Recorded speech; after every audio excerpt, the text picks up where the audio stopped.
வணக்கம். ஓர் இனத்தின் வாழ்வியல் பண்பாடு அவற்றை வரையறுத்து அடுத்த தலைமுறைக்கு வழிகாட்டியாக அமைத்து பூர்வ குடிகள் தேசிய இனங்கள் உருவாவதற்கும் ஓர் இறையாண்மை கொண்ட அரசு அமைவதற்கும் அடிநாதமாக வித்திடுவது மொழிதான்.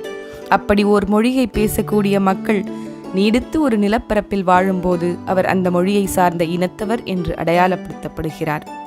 நம் தமிழினம் உலகம் முழுக்க பரவி வாழ்ந்தாலும் இன்றும் அடிமைப்பட்ட இனமாக வாழ்வதற்கு காரணம் நமக்கு நடந்த சூழ்ச்சிகளும் ஏமாற்றங்களுமே.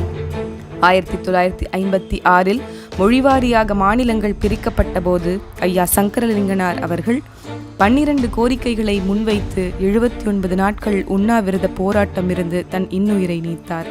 அதுபோலவே தலையை கொடுத்தாவது தலைநகரை மீட்போம் என அறைகூவலிட்டு மாபெரும் வடக்கெல்லை போராட்டத்தை முன்னின்று நடத்தி வைத்தவர் ஐயா மாப்போசி அவர்கள். அதே வேளையில் கன்னியாகுமரி, நாகர்கோவில் போன்ற தெற்கெல்லைகளை மீட்க பெரும் விலையை கொடுத்தவர் ஐயா மார்ஷல் நேசமணி அவர்கள். இதனால் ஏற்பட்ட இழப்புகளும் துப்பாக்கிச் சூடுகளும் ஏராளம். இவ்விரு போராட்டங்கள் நடத்தியும் காவேரி, கோலார் தங்கவயலை கர்நாடகாவிடம் இழந்தோம். முல்லை பெரியாறு, இடுக்கி நிலப்பரப்பை கேரளாவிடம் இழந்தோம். பாலாறு, திருப்பதியை ஆந்திராவிடம் இழந்தோம்.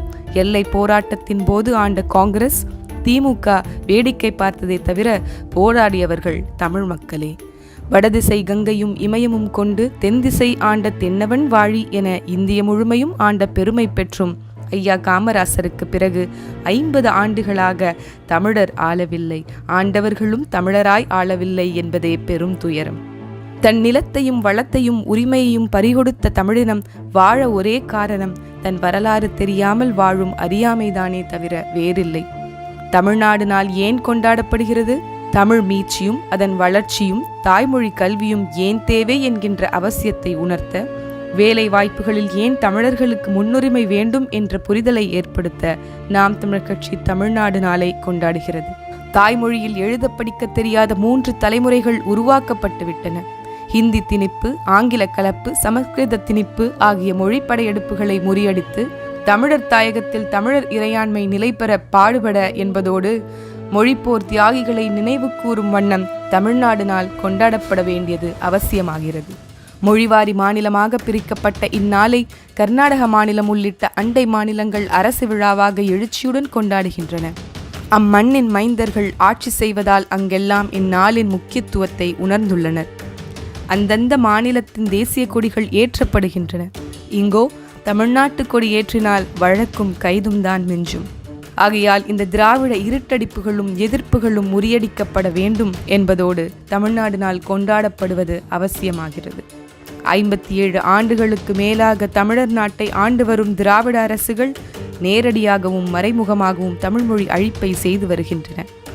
மொழி அழிந்து போனால் இனமழிந்து போகும் என்ற நம் பெரும்பாவலரின் கூற்றை உணர்விலேந்திய நாம் தமிழர் கட்சி பல்வேறு எதிர்ப்புகள், இன்னல்களை எல்லாம் கடந்து ஆண்டுதோறும் தமிழ்நாடு நாளை பேரெழுச்சியாக கொண்டாடி வருகிறது. எங்கும் தமிழ், எதிலும் தமிழ் என உணர்விலும் உயிரிலும் தமிழ் நிறைக்க உறுதியேற்கும் நாளே தமிழ்நாடு நாள். அப்படி கடந்த 2022 ஹிந்தி திணிப்பை எதிர்த்து தமிழ்நாடு நாள் அன்று நாம் தமிழர் கட்சி மாபெரும் ஹிந்தி எதிர்ப்பு பேரணியை நடத்தியது. அதில் பல்லாயிரக்கணக்கான மாணவர்கள், இளைஞர்கள், பெண்கள், பொதுமக்கள் என கலந்து கொண்டனர். ஒட்டுமொத்த நிகழ்வையும் தமிழ் மீட்சி பாசறை ஒருங்கிணைத்து பல தலைவர்களின் படங்களை ஏந்தி மொழிப்போர் தியாகிகளின் உருவப் பதாகைகளை உயர்த்தியபடி ஊர்வலமாக சென்று பறை, கலை என்று மக்களின் கவனத்தை திருப்பியது அப்பேரணி. டாஸ்மாக் அருகிருந்தும் மதுவாடையே இல்லாத பேரணி மற்றும் கூட்டமாக அமைந்தது என ஊடகங்கள் போற்றும் விதமாக அப்பேரணி இருந்தது. பல தமிழ் தேசிய இயக்க தலைவர்கள் இதில் கலந்து சிறப்பித்தனர். ஐயா மணியரசன் அவர்கள் மொழி, இனம், தாயகம் 3ம் பிரிக்க முடியாதது எனும் பேருரையை ஆற்றினார். ஹிந்தி தெரியாது போடா அல்ல, இனி ஹிந்தியே வேண்டாம் போடா என்பதுதான் முழக்கமாக இருக்கும் என அண்ணன் சீமான் முழங்கியது இவ்விழாவின் முத்தாய்ப்பான முழக்கமாகும்.